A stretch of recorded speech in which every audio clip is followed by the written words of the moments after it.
ગાંધીનગર બાર એસોસિએશનની વર્ષ 2026ની ચૂંટણીમાં તારીખ 19/12/2025ના રોજ યોજાવાની છે. તેમાં મેં પ્રમુખ તરીકે ઉમેદવારી નોંધાવી છે અને તેમાં તમામ વકીલો મને સાથ સહકાર આપેલો છે, એટલે મેં ઉમેદવારી નોંધાવી છે. અમારે ઉમેદવારો કુલ 4 છે અને લોકશાહી ઢબે અને સારી ચૂંટણી યોજાવાની છે, તે માટે મેં ઉમેદવારી નોંધાવી છે અને બધા વકીલ ભાઈ બહેનો મને સાથ સહકાર આપશે તેવી મારી નમ્ર વિનંતી છે. ગાંધીનગર બાર એસોસિએશનની 2026-27 માટેની આ ચૂંટણી યોજાઈ રહી છે, જે 19 ડિસેમ્બરના રોજ યોજાઈ રહી છે, જેમાં ઉપપ્રમુખના ઉમેદવાર માટે મેં ઉમેદવારી કરેલી છે. હવે હું સૌને સાથે લઈને ચાલું છું. બધા જ સમાજના લોકોને હું સાથે લઈને ચાલી રહ્યો છું. ચૂંટણી જગ્યાએ છે, પણ આ વખતનો માહોલ એવો છે કે જાણે એક બરાબરનો માહોલ જામ્યો છે. ચૂંટણી બધા ઉમેદવારો પોતપોતાની તાકાત લગાવી રહ્યા છે, પરંતુ આ વખતે સૌથી વધારે મંડપ અને ટેન્ટ લગાવવામાં આવ્યા છે, જેમાં બધા જ ટેન્ટમાં જુદા જુદા નાસ્તાઓ કરવામાં આવે છે, રોજ કરાવવામાં આવે છે. આજે પાણીપુરીનો પ્રોગ્રામ હતો, બીજી જગ્યાએ જુદા જુદા નાસ્તાઓ કરાવવામાં આવે છે અને વકીલોને પણ મજા આવે છે. અને આ માહોલ ચૂંટણીનો ખૂબ જ અલગ પ્રકારનો માહોલ છે. આવી ચૂંટણી આજ સુધીના ઇતિહાસમાં ગાંધીનગર બાર એસોસિએશનની કોઈ વાર યોજાયેલી નથી. ચૂંટણીમાં રિઝલ્ટ જે આવવું હોય આવે, પરંતુ બધા વકીલો એક આનંદ અને મોજની રીતે આજે આ વખતેની ચૂંટણીને લઈ રહ્યા છે. અને હું ઉપપ્રમુખ પદ માટે મેં મારી ઉમેદવારી નોંધાવી છે. એટલે સૌને અપીલ કરીશ કે તમામ વકીલ મિત્રો મને સાથ અને સહકાર આપે અને ઉપપ્રમુખ પદે મને જંગી બહુમતીથી જીતાડે તેવી અભ્યર્થના. નમસ્કાર, મારું નામ ઋષિકા ચોકસી છે. હું ગાંધીનગરની અંદર ગાંધીનગર બાર એસોસિએશનમાં મહિલા પ્રમુખ તરીકે એલઆરમાં ઊભી રહી છું, પ્રતિનિધિત્વ કરું છું અને મારો સિરિયલ નંબર 2 છે. હું એડવોકેટ 2006થી છું અને એડવોકેટના વર્ક સાથે સાથે હું સોશિયલ એક્ટિવિટીઝ જે ગાંધીનગરની અંદર ગ્રાઉન્ડ લેવલથી કરતી આવું છું.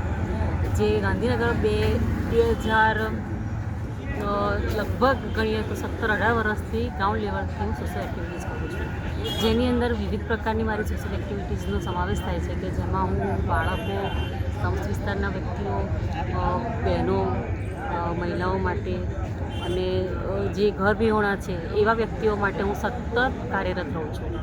અને જે વસ્તુ વ્યક્તિને ખબર નથી કે એમને કઈ વસ્તુનો ક્યાંથી લાભ મળી શકે, તો એનું અવેરનેસ આપવાનું કામ હું કરું છું.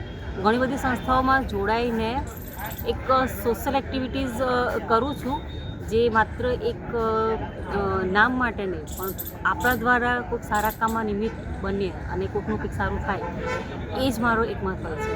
હાલમાં હું ગાંધીનગરમાં દિવ્યાંગ માનવ સેવા કેન્દ્ર સક્ષમના નામથી ઓળખાય છે, તો ત્યાં હું કાર્યાલય પ્રમુખ અને મહિલા પ્રમુખની ભૂમિકા ભજવું છું, કે જેમાં મોટા ભાગે 21 પ્રકારની ડિસેબિલિટી જે વ્યક્તિઓ હોય છે, તો એને સરકારમાંથી કે અનધર કઈ રીતે એમને આપણે ડાયરેક્ટ કોન્ટેક્ટ કરીને એમને હેલ્પ કરી શકીએ, એ મારું મુખ્ય કામ છે. બીજું, ઘણી બધી વસ્તુ એવી છે કે જે વ્યક્તિઓને નાની મોટી અગવડો પડતી હોય છે, તો એમને ડાયરેક્ટ ઇનડાયરેક્ટલી રીતે કોરોના કાળથી જ સતત એમને આપણે મદદરૂપ થવાની કોશિશ કરીએ છીએ. અને કોઈ નામ માટે, કોઈ સત્તા માટે, કોઈ પદ માટે નહીં, ખાલી ને ખાલી એટલું જ વિચારવાનું કે આપણને ઈશ્વરે કોઈ સારા કામ માટે નિમિત્ત બનાવ્યા છે અને એ જ કામમાં આપણે જોડેલા છીએ. અહીંયાની જે મને પ્રચાર પ્રસાર કરતા કે મને ભાષણ કે સ્પીચ આપતા બિલકુલ નથી આવડતું, કારણ કે હું ખાલી એટલું સમજું છું કે કામ કરો, બસ કામ કરો, સારું કામ કરો. કોકની લાઈફમાં આપણા કારણે કોકની લાઈફમાં એક સ્માઇલ આવી શકતી હોય, એક સુખ શાંતિનો એનો અનુભવ થતો હોય સેવાથી, તો એ કામ સતત કરતા રહેવાનું. અને આશ્રમ શાળાના જે બાળકો છે કે જેમને માતા પિતા નથી હોતા, તો એવા માટે પણ આપણે સતત કાર્યરત રહીએ છીએ. ઘણા વ્યક્તિઓ જોડે ખાવાની પણ તકલીફ હોય છે, તો એમને અનાજની કીટ છે એ વસ્તુ બી પહોંચાડવાની સેવા કરીએ છીએ. તો હું બસ બધાને એટલી જ અરજ કરું છું કે તમને જો યોગ્ય લાગે તો વોટ કરજો, ના લાગે તો બી હું હંમેશા, તમે એની ટાઈમ ગમે ત્યારે કહેશો, મારા લાયક જે બી સેવા હશે હું તમારા સુધી પહોંચાડીશ. બસ મિત્રો છીએ, મિત્ર રહીશું અને હંમેશા મિત્ર હતા. ઓળખાણ પહેચાનનો કોઈ મહત્ત્વ નથી, પણ હંમેશા સાથે રહીશું. વકીલ મિત્રો, ભાઈઓ બહેનો બધાને એ જ વસ્તુ છે કે આ એક યુદ્ધ નથી, બસ એક બહુ સરસ પ્રસંગ છે જેને આપણે બધા ભેગા થઈને એન્જોય કરીએ છીએ. એટલે ક્યાંય મન દુઃખ હોય, ખોટું લાગવું, ખરાબ લાગવું એવું કશું કોઈ વિચારશો નહીં અને સતત સાથે રહીશું, સાથે હતા અને સાથે રહીશું. જય હિન્દ, જય ભારત, જય માતા.